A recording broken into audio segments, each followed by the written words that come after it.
Driving Billy Wayne and Zodiac today. And Elvis has a shoe off, so we put these two together. Had to put a different line on Zodiac.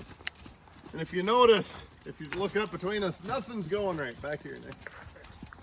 Whoa, they're not driving well. And the first thing I looked for was to see if my lines were on right, and the answer is no. The long one-piece line always goes to the outside. In this case, we got it backwards. We had the cross line going to the outside. That'll cause your team to drive poorly.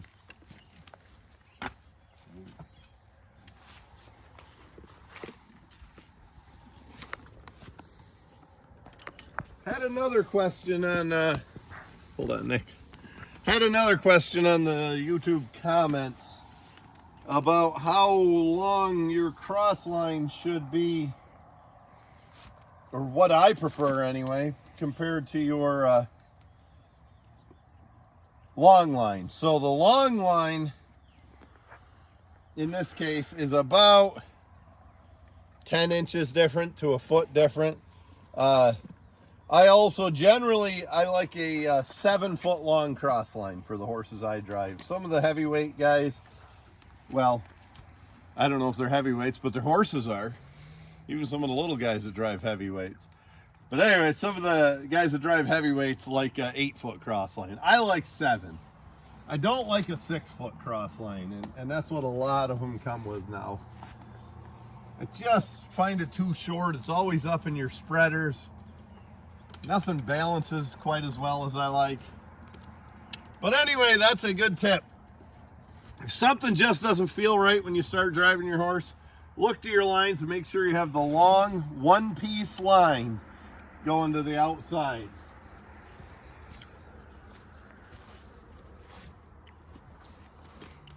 And the short cross line going to the inside. My heart's out of the running, true love stop for it. I don't even know the words, Nick. And the race is on. How are you two going to work today? Hey, Nick. Yeah. How rare is it that we're working a regular team of Belgians? Like normal color. I don't know. Gee. Zodiac used to be a pretty dark brown. Hey, we're logging here with Billy Wayne and Zodiac. Elvis has the shoe off today. We're going to fix that tonight. So we got Zodiac in with Billy Wayne. They're doing a pretty good job together. Oh, horses feed more off each other's bad habits than they do their good sometimes. So had a couple issues to work through this morning. Sometimes they'd want to ram backwards when they were supposed to go back nice and slow. But we got them over that, and they're doing pretty well. Got their D-ring on. Both of them got a new one fitted. I borrowed from Andy Herzog on Billy Wayne. I think I got 30-inch hames on a 29 or 28-inch collar, and I don't like Billy Wayne's hames. I don't like the way they're fitting. We're going to put some 28-inch hames on that 28-inch collar. And I wish my tongue was a little bit longer. These tugs are longer, and it makes it hard to get it lifted well. So we use both of these ahead. Once we get another 100 yards or so, we're going to be on a good road, a snowmobile path. And we'll have a good place for skidding. And it'll skid pretty easy. So, but for now, it's not going to pull easy, but we'll get these two up there. And it's a long enough skid. When you got a chance to take two at a time without wearing your horses out, you better be doing it. Well, I'm going to pull them ahead. I'm going to look for a place to get them lifted a little higher. Higher! Get up front and watch them a little, Nick. Let's watch the harnesses and stuff. So if you notice up there, that neck yoke is sitting a little lower than I like. Ooh. That's because my tongue's a little short and I don't have those heel chains hooked as tight as I normally do.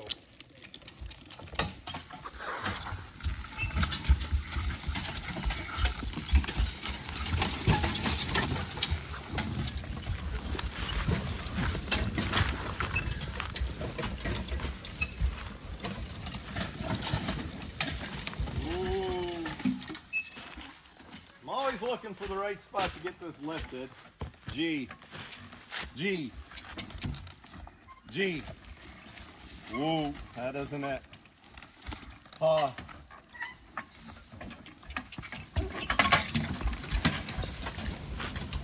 That's a pretty good start for a logging team.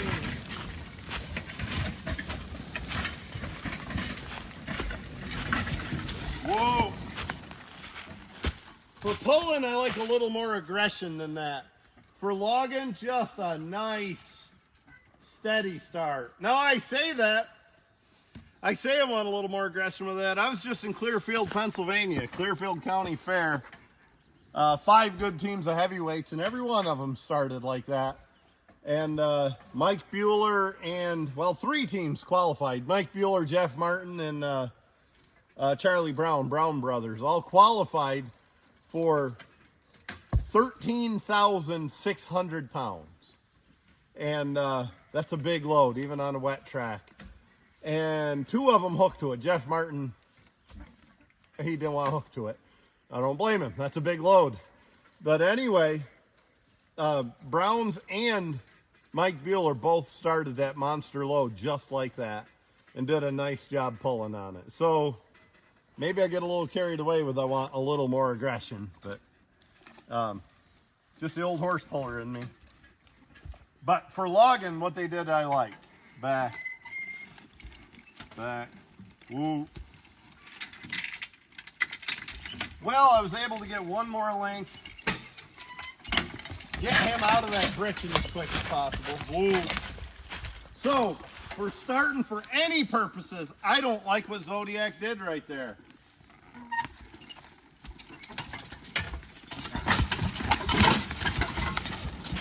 Whoa. You know, when things go wrong, they go wrong, Nick. Yeah. He needed a whip on his ass. Whoa. And I gave him one, and then the whip got wedged on something and fell out of my hand.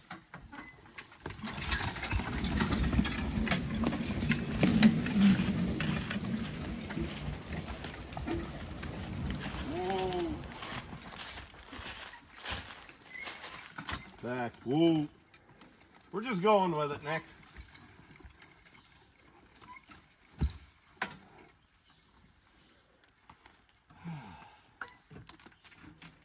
Zodiac is Zodiac. His mind is everywhere but work. And when I started him back there, he didn't start when he should, and he needed a little pop on the ass. And of course, my whip got stuck on some stuff, and he didn't get that pop in the ass. But that's why he's working so much as a 3.5-year-old that he is, 3-year-old he is. Because he's just that type of horse that needs to get that mind focused. It'll pay back big dividends later.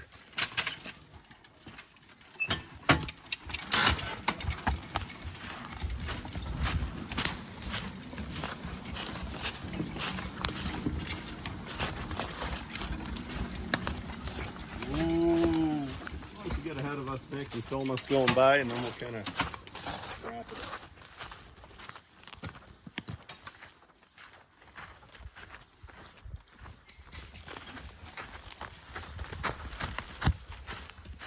Watch that tongue. Pay special attention to the tongue. Kind of flopping around a little. That's one product of having it hooked a little too loose. And it's also, most any of these log carts I ever saw, when you're hooked to a good size hitch, and that is a good size hitch, they'll do that. And a lot of the guys like that because it takes, you know, if you don't have a D-ring, it takes the weight off the collars. Some guys have a drawbar or an axle on here just for that reason. What's causing it with us, if you look underneath, that ash log is hitting one of our cross members, and that's what's causing this nonsense. I'm just going to start. There we go. And we're going to head to the land. Got a lot going on with Billy Wayne and Elvis today. Switching harnesses and lines. Got broken bridle. If you look, those spreaders are not right. We'll go up front and adjust better.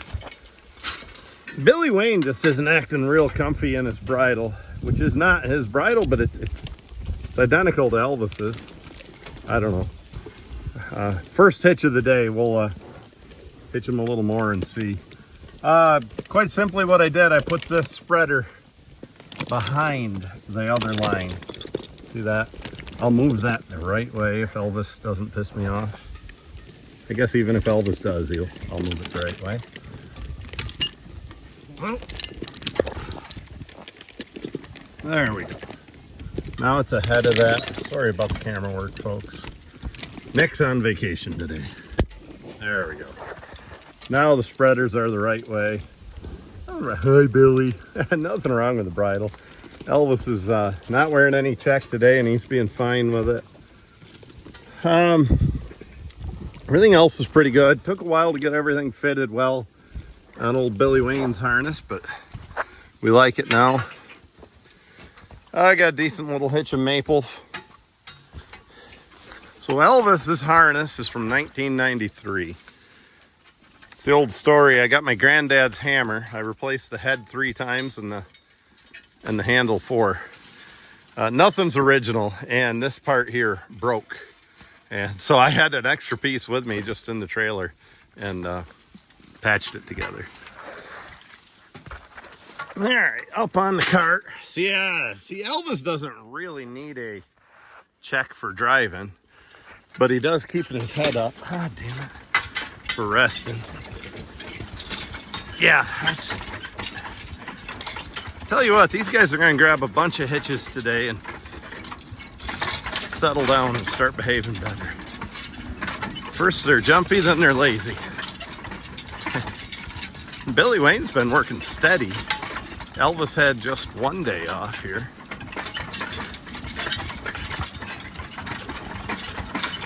Oh, I probably should have filmed driving with that spreader backwards to show you exactly what it was.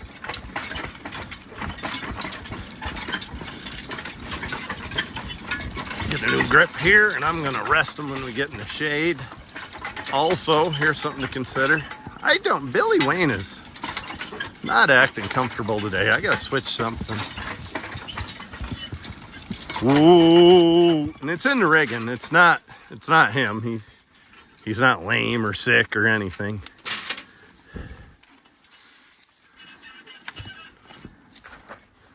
I might have him checked too high. Maybe I'll loosen that check once more. Let's see. Get your head out of there. Yeah, it seems like I don't have his own outfit on him. You know, that could be the issue. So, well, we'll make some adjustments and check back in. Here's one issue. Billy Wayne had a few flies right there. Right on his brisket. Boy, that'd be good tasting brisket, Billy Wayne. See, he's got one there now. I don't know if you can see. Buzz, buzz. Right there. Slap, slap. Now, I'm going to tell you where there's flies, there's heat. I mean, flies could be anywhere on a July day. But if they keep going to the same spot and it's a concentration of flies, there's heat there. And look for an issue. Quite simply, the issue might be this strap is too short. And when he gets ahead pulling, he might be banging into this pony yoke right here. I think I'm going to loosen that and see if that solves some of the issue. I try to get everything in focus. Well, I just thought of the other reason Billy Wayne's acting not comfortable. He does not like being hooked on the near side, on the lead, as the Amish folks call it. To hell with him. Get used to it. That's why he's over here. I actually knew that to start the day. Elvie's got a fly there, but that's just coincidental. But Billy Wayne's getting a lot of them there. And as I said, when you see flies, a lot of times you can look for heat. And maybe that's bumping into his chest just a little bit. So I'm going to loosen that. Now, when I loosen these straps, this is a cow collar, if anybody recognized. Somehow I can't get my neighbor to make me all the harness parts.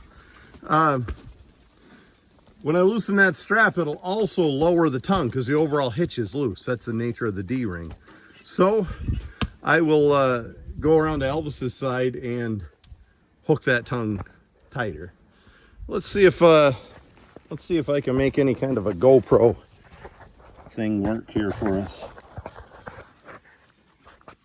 I don't know, folks.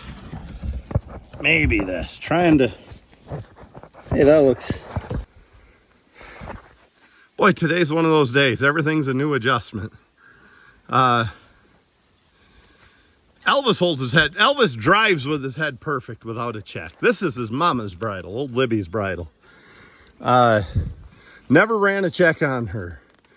What Elvis does, because he's the prince and the pet, he puts his head down and tries to eat grass when we're resting. When we're under load and driving, he does a fine job. Looks like Nick could have tightened that up a little better too. But anyway, we'll make sure. Just don't like how many flies are there. He might not have got fly sprayed right there either. But as I said, I don't know, maybe it's primitive, but if I see flies, I think heat, and I try to pay attention and see if there's a problem in that particular area. Well, we'll head back to the woods and keep on filling up the land, and we got a lot of logs out. We could use it. We need a payday, man. Driving Billy Wayne and Elvis again. Zoom out a little. Good hitch of cherry behind us. Well, it's gummy, but it's a good size hitch of cherry. It'll sell good for a saw log nonetheless. But anyway, notice Billy Wayne. He's driving a lot better now. Made a few adjustments. I put a softer bit in him. I generally always run a soft bit with everybody but Elvis. And like I said, he was wearing Elvis's bridle. Elvis drives really good on a soft bit. The trouble is he doesn't turn well, and he thinks he knows more about driving than I do. I mean, if I want to turn down a new road in the woods, or if we're cultivating and we want to turn up a different road than he's used to, he just wants to go straight until go where he wants. So therefore I put a little bit more bit in him. But anyway, changed the bit, loosened his check, and he's just plain getting used to driving on the left, and he needs to. The rigging all fits good, the important rigging, the collar, the hames, the draft, you know, britching, all that stuff. So improving every hitch, and this is only the second hitch for today, so Rome wasn't built in a day. That guy used to live right across the road, still does, from where we're logging. He used to keep horses, Bob Fair.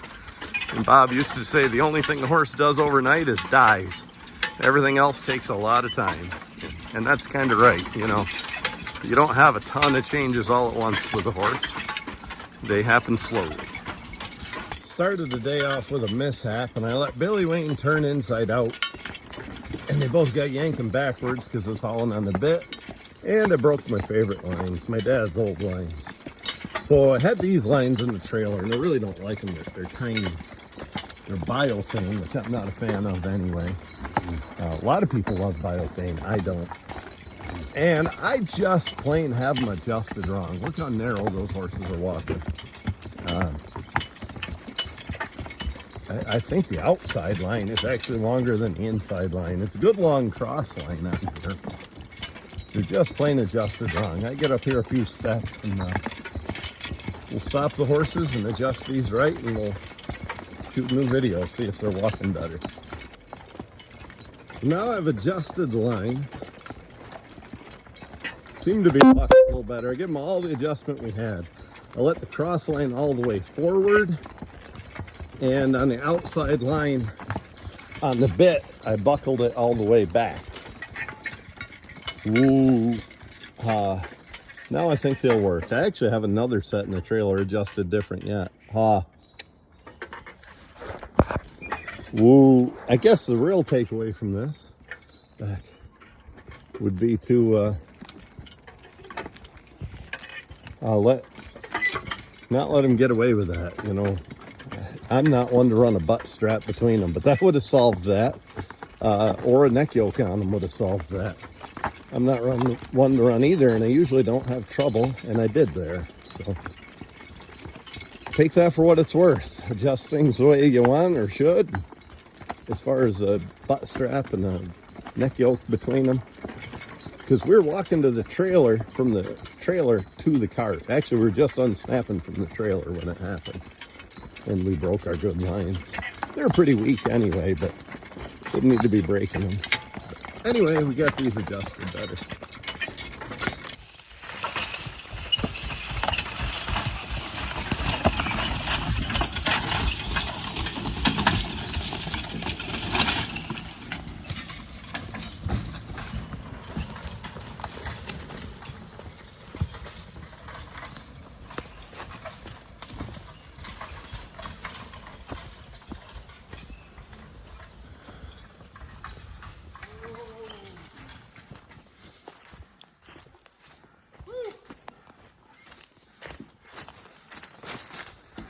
Pulling pretty hard right here. We're a long way from the landing, and these are the last two in that area. And we go about another 35, 40 yards, and we're up on the lot easier pulling where it's downhill all the way to the landing. So I'm not afraid to ask a little something out of them for a short distance, as long as you know, once we get headed the right way, everything's good. They're pulling horses. That's supposed to be what they do. This isn't the world's biggest hitch. A medium size and a big maple, I don't know. 3 logs in the medium. Is there only 2 in that other one? It just pulls hard. I mean, it's not a ton of board footage, but it does pull hard, says Billy Wayne. We're gonna give them a good breather here. We'll get out there another 40 yards, maybe 35 yards. This will break right free. In fact, it already has from what it was back in there. Guess we can rest them for a minute and try it again, Nick. Okay.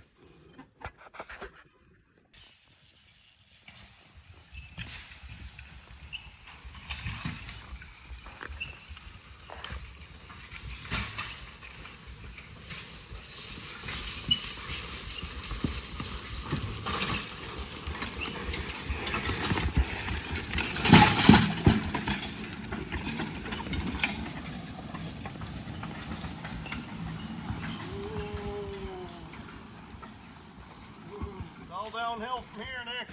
Yeah. Give him a good rest. Let me pull my head. We decided we're more than halfway out. We do have a little uphill after we get to the bottom of this, and then it's a gradual uphill all the way to the landing. We're pretty close. We're asking a lot of the horses. We dropped one of those trees.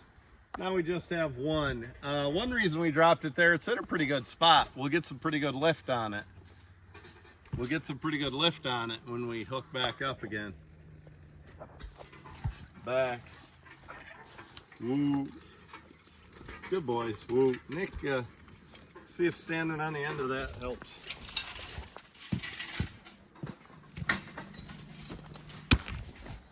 Not so much, huh? Not really.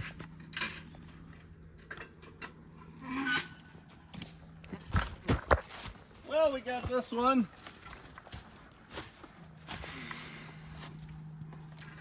And we'll save our horses. We're getting near the end of the day for us anyway, but we don't need to tax them.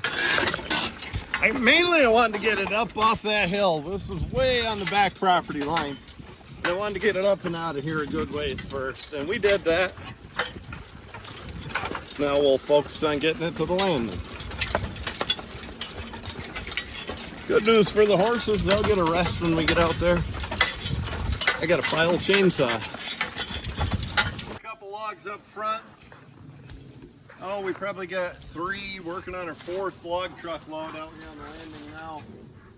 Since we've been back on the hardwoods, and 1 load is left. Another one we'll leave today. They had a couple logs right in here, and we just pulled them forward 20, 30 feet.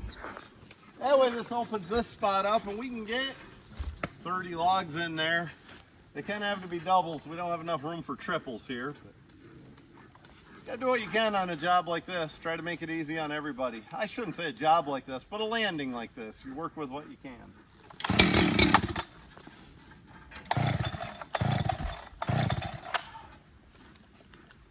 Choke it.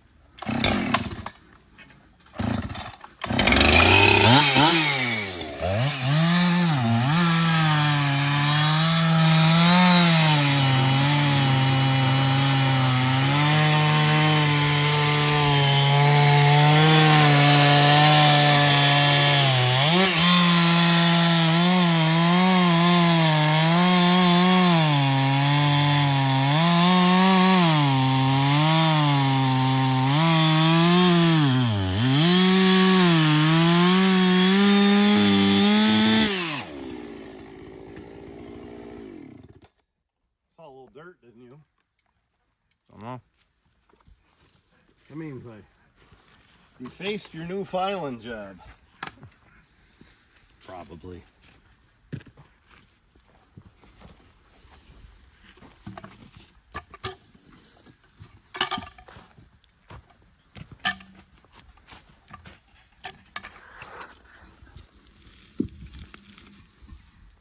Yeah, the spot's probably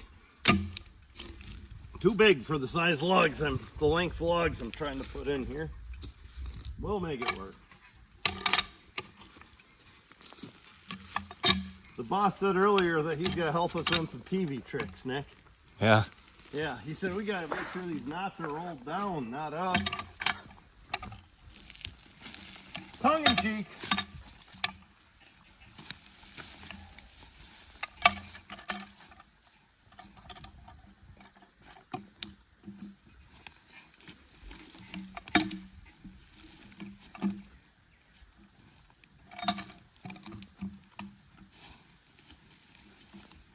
Nick, if you were driving a log truck, how far would you want me to put this log out here? A little farther than that. What do they reach? I don't remember how far. 21 feet? I don't remember. You'd think I'd know. I've been around log trucks all my life.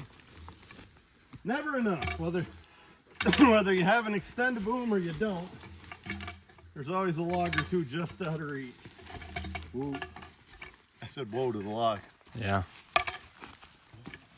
When I was at Horse Progress Days, there was a German fella there, and he said the same thing. I thought, it's good to know things are the same all over.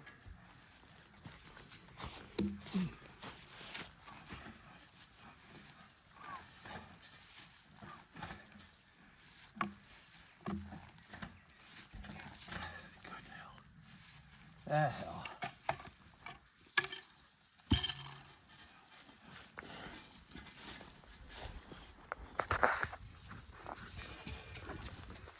Oh, good boys, back. Whoa.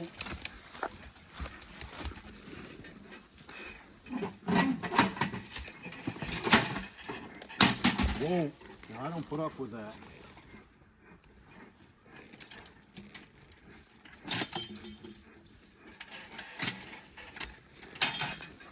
Brent's got a lot of stuff he doesn't put up with, man.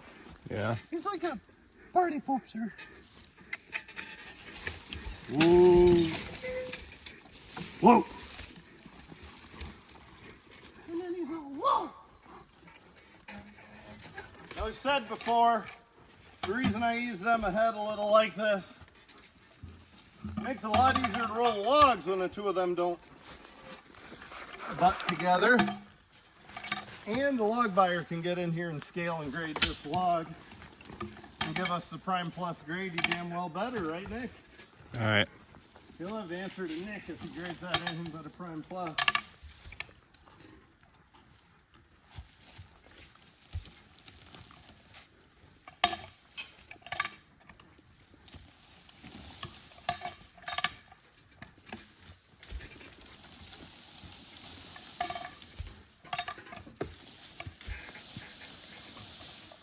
Oh, I'm teasing Nick a little and I'm teasing our log buyer a little. This is a Prime Plus. Come on up here and I'll show you why. It's a good 12-foot maple. It's a good, I don't have my ruler on me, but a good 16-inch log.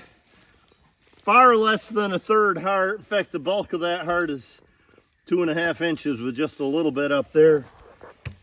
4 sides clean. The butt of it's not perfect, but good enough for Prime Plus the whole length. Not good enough for a veneer. I suppose you could make a skateboard or a baseball bat log out of it, but they're really not paying any better right now, so we're going to stick with saw logs. Sometimes when baseball bat logs are in demand, they pay a lot better and it's worth sorting them like that. Right now is not one of those times. Back.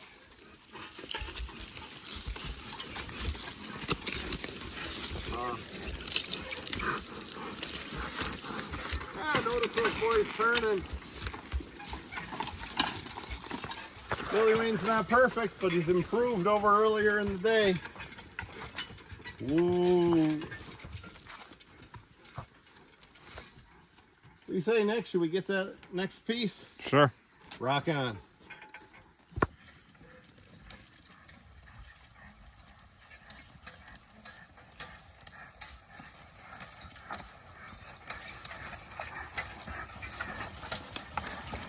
Whoa. Nice. Ooh, good boys. Perfect. Let me twist that choker a little.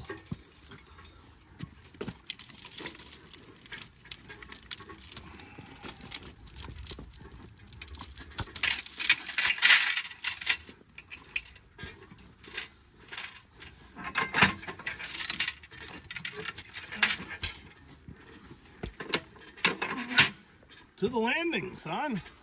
That's how money's made, right? Yep. Here we go. As we said, this log, 12 foot, solid 16 inches, 17 the other way probably. I don't have my rule on me, but small-hearted, 4-side clean. That's a Prime Plus grade. Highest saw log grade. This log is a 8, maybe a long 8. It's fairly busy up through there. The butt's not great. And it's only an 8, and it's a 13-inch log with a fairly good sized heart. Now, your heart, that brown wood, is worth a fraction of what the white wood is worth. And that's why we grade in lumber, you know, for lumber or veneer or any product really. That's why we grade so much better for white wood than we do against that brown wood. So that being an 813 with that size heart, that's a 1. And if we were in a down market right now, that might even be a 2. But that's a solid number 1 right now anyway. So here's the difference. That's what the end of a number 1 log looks like. 13 inches, 8 foot long, big heart. That's what the end of a Prime Plus looks like. 16 inches, round, small heart, and clean all the way around. Go ahead and get them turned around, Nick, and we'll get a drink and kind of wrap it up for today. Okay. In the world, because we're cutting ash, and we're cutting down to any size, which we normally don't do, but we're doing that because it's ash. We probably say this in every video, but the emerald ash borer is killing all of our ash. So we're cutting all of it that is marketable now while it still has a value. So neither one of these are huge. They're both 3-log trees, but they're not all that big. This one might even be a 4-logger. Nonetheless, we're gonna haul doubles, especially when we can get them lifted like this.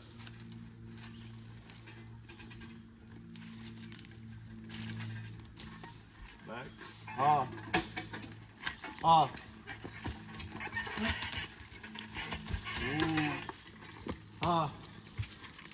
Ooh, back. Back. Ooh, G. Woo. Whoa, whoa. Not what I wanted, but not too far from it either.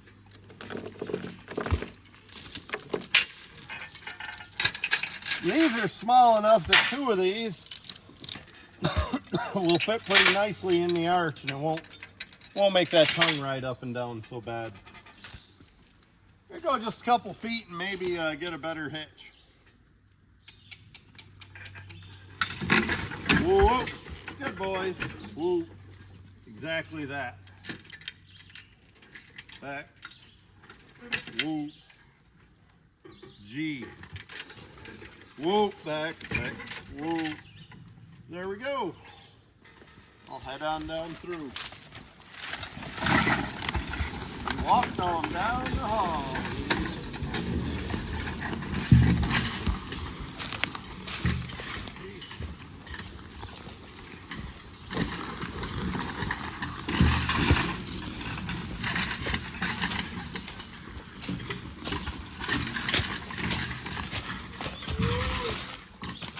That's gonna start hard, Nick. Yeah. That's a bit longer tree than we've been taking. Right here, if you look, folks, we're wedged between 2 hemlock stumps. By the way, get a look at that hemlock where Nick's hand is. She's hollow. That's why we're cutting this hemlock. Whoa, Nick, you're in a bad spot if that was to pop over the top. Best thing I can do, gee. Whoa, is the head straight ahead when I start them.